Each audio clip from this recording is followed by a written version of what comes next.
গরমে যখন সবাই ঘরে বসে আছে, আমি তখন বেরিয়ে পড়েছি গঙ্গা পাড়ি দিতে।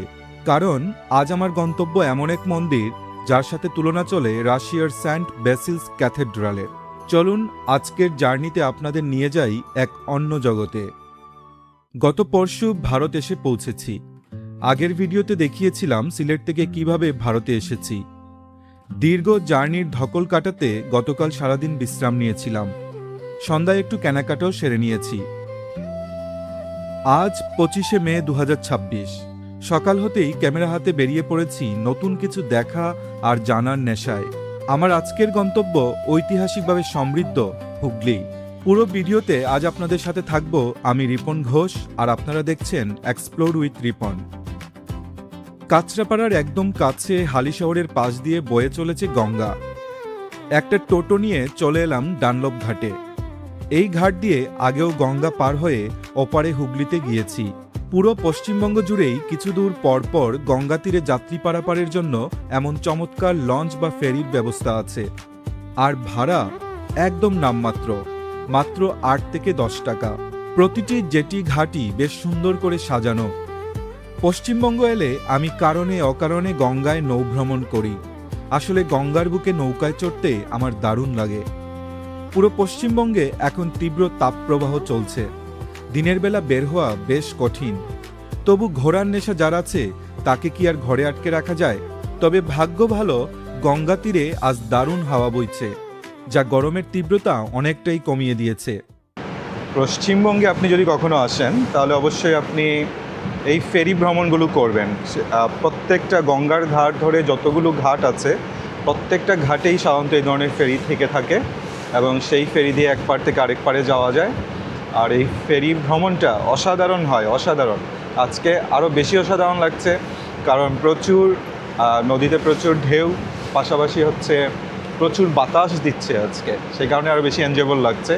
আর এখানে তো এমনিতেই অনেক গরম, সেই জায়গাতে এসে গঙ্গার মাঝ গঙ্গায় এত বাতাস, সেটা আসলে খুবই অসাধারণ লাগছে। আমার সামনে এখন দেখুন একটা জায়গা, এটা গঙ্গার বুকেই একটা চর। আমরা কিন্তু পাড়ে আসিনি, এটা গঙ্গার বুকে একটা চর, আর একটা দ্বীপের মতো বলা যেতে পারে। আমরা ওই পারে যাব, হুগলিতে যাব, হুগলির বাঁশবেড়িয়া, সেখানে যাব। দেখুন এটা একটা দ্বীপের মতো।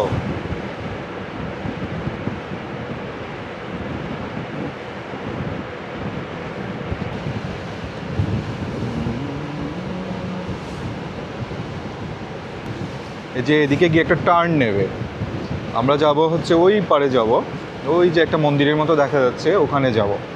তো লঞ্চটা এই জায়গাতে একটা টার্ন নেবে, ডান দিকে টার্ন নেবে। হুগলি নদী পশ্চিমবঙ্গের অত্যন্ত গুরুত্বপূর্ণ এবং ঐতিহাসিকভাবে সমৃদ্ধ একটি নদী। এটি মূলত গঙ্গা নদীরই একটি শাখা। ভারতের বিভিন্ন রাজ্য ঘুরে মুর্শিদাবাদের গিরিয়ার কাছে এসে গঙ্গা দুটি শাখায় ভাগ হয়েছে। প্রধান শাখাটি পদ্মা নামে বাংলাদেশে প্রবেশ করেছে, আর অপর শাখাটি ভাগীরথী নামে পশ্চিমবঙ্গের ওপর দিয়ে দক্ষিণ দিয়ে বয়ে গেছে। এই ভাগীরথী নদী নদিয়া জেলা পার হয়ে হুগলির ত্রিবেণীর কাছে এসে 3টি আলাদা নদীতে বিভক্ত হয়: হুগলি, সরস্বতী আর যমুনা। এর মধ্যে মূল ধারাটি কলকাতা এবং হাওড়ার দিকে এগিয়ে গেছে, যা হুগলি নদী নামে পরিচিত। সরস্বতী নদী পলি জমে এখন সরু খালে পরিণত হয়েছে। বাংলার যমুনা নদীও প্রায় হারিয়ে গেছে। তবে মূল ধারা ভাগীরথী হুগলি এখনো সগৌরবে বয়ে চলেছে। গঙ্গার উত্তাল ঢেউ আর উদ্দাম হাওয়া উপভোগ করতে করতে এসে পৌঁছালাম বাঁশবেড়িয়া ঘাটে।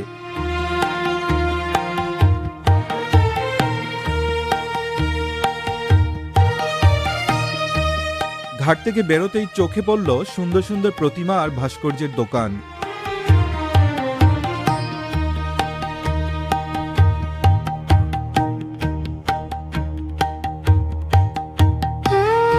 হুগলিতে আজ আমার প্রথম গন্তব্য হংসেশ্বরী মন্দির।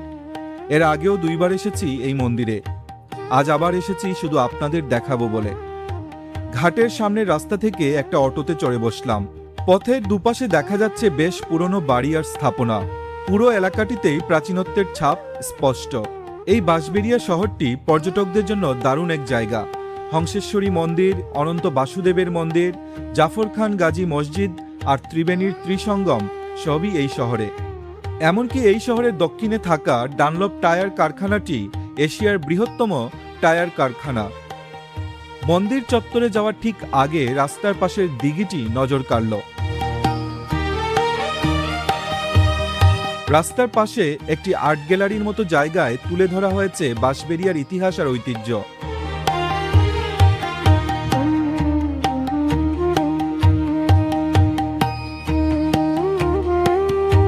চারদিকে ঝড়ের মতো প্রবল হাওয়া বইছে।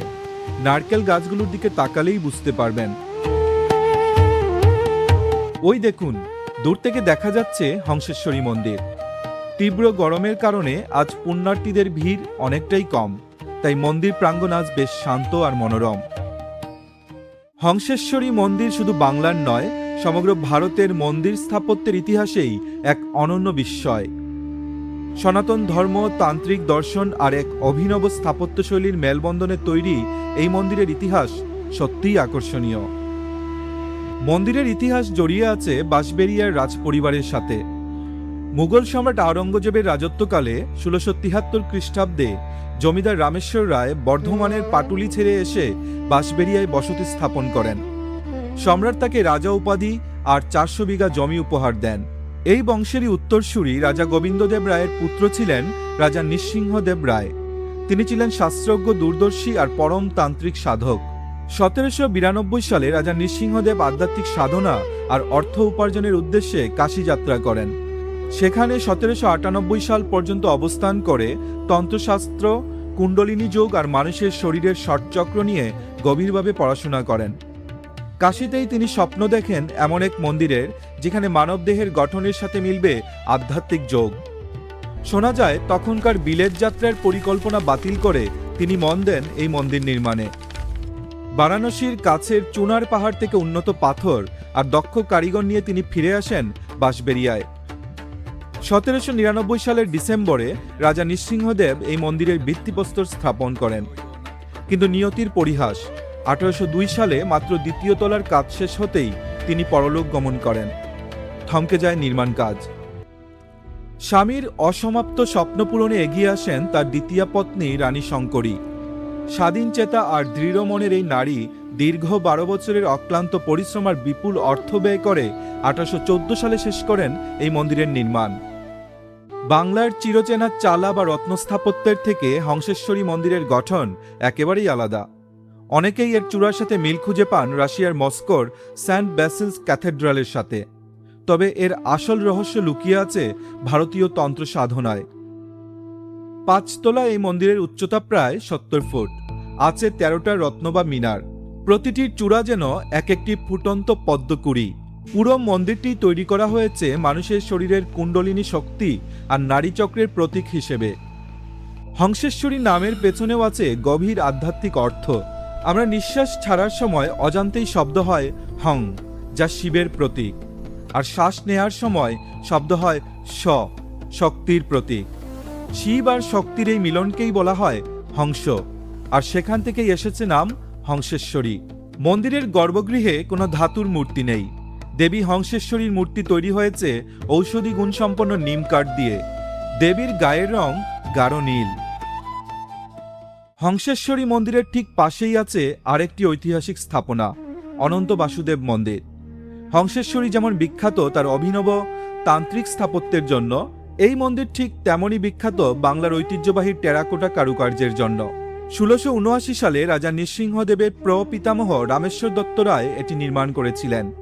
ভগবান বিষ্ণুর উদ্দেশ্যে উৎসর্গীকৃত এই একরত্ন মন্দিরের গায়ে খোদাই করা আছে রামায়ণ, মহাভারত আর কৃষ্ণলীলার অপূর্ব সব দৃশ্য। মন্দিরটি দাঁড়িয়ে আছে একটি উঁচু চতুষ্কোণ বেদির ওপর। ছাদটা বাংলার আদি কুড়েগড়ের মতো বাঁকানো, যাকে বলে চালারীতি। মন্দিরের সামনে আছে 3টি খিলানযুক্ত প্রবেশদ্বার, যা দেখতে হলে পার হতে হয় একটা খোলা বারান্দা। গর্ভগৃহে আছে ভগবান বাসুদেবের অপূর্ব এক কষ্টি পাথরের মূর্তি, যেখানে প্রতিদিন পুজো আর ভোগ নিবেদন করা হয়। কয়েকশো বছরের পুরনো এই মন্দিরদ্বয় একসময় অবহেলায় নষ্ট হতে বসেছিল। তবে এখন পুরো মন্দির প্রাঙ্গণটি আর্কিওলজিক্যাল সার্ভে অফ ইন্ডিয়ার সংরক্ষিত একটি জাতীয় ঐতিহ্যবাহী স্থান। প্রতি বছর কালী পূজা আর বিশেষ তিথিতে দেশ বিদেশ থেকে হাজার হাজার পর্যটক আর পুণ্যার্থী আসেন এই অনন্য স্থাপনা দেখতে। মন্দিরের ঠিক পাশেই আছে বাঁশবেড়িয়ার রাজপরিবারের প্রায় ধ্বংসপ্রাপ্ত আদি বাসস্থান, দুর্গের প্রাচীর এবং প্রবেশদ্বারের কিছু অংশ। সময়ের সাথে আর রক্ষণাবেক্ষণের অভাবে মূল রাজপ্রাসাদ আজ ধ্বংসস্তূপে পরিণত হয়েছে। মন্দির থেকে যখন বের হব ঠিক তখনই পুরোহিত মশাই মাইকে ঘোষণা দিলেন, কারা কারা অঞ্জলি নেবেন চলে আসুন। এমন সুযোগ কি হাতছাড়া করা যায়? তাই ফেরার আগে মায়ের পায়ে অঞ্জলি দিয়ে নিলাম। মন্দির থেকে বেরিয়ে মাটির ভাঁড়ে 1 কাপ গরম চা খেয়ে গলা ভিজিয়ে নিলাম। পশ্চিমবঙ্গে এসে মাটির ভাঁড়ে চা না খেলে ভ্রমণটাই যেন অসম্পূর্ণ থেকে যায়। আজকের পর্বটি এখানেই শেষ করছি। আগামী পর্বে আপনাদের দেখাবো হুগলির আরও কিছু দারুণ ও দর্শনীয় স্থান। আমার এবারের ভারত ভ্রমণের কোনো পর্ব মিস করতে না চাইলে এক্ষুনি এক্সপ্লোর উইথ রিপন চ্যানেলটি সাবস্ক্রাইব করে পাশের বেল আইকনে ক্লিক করে দিন।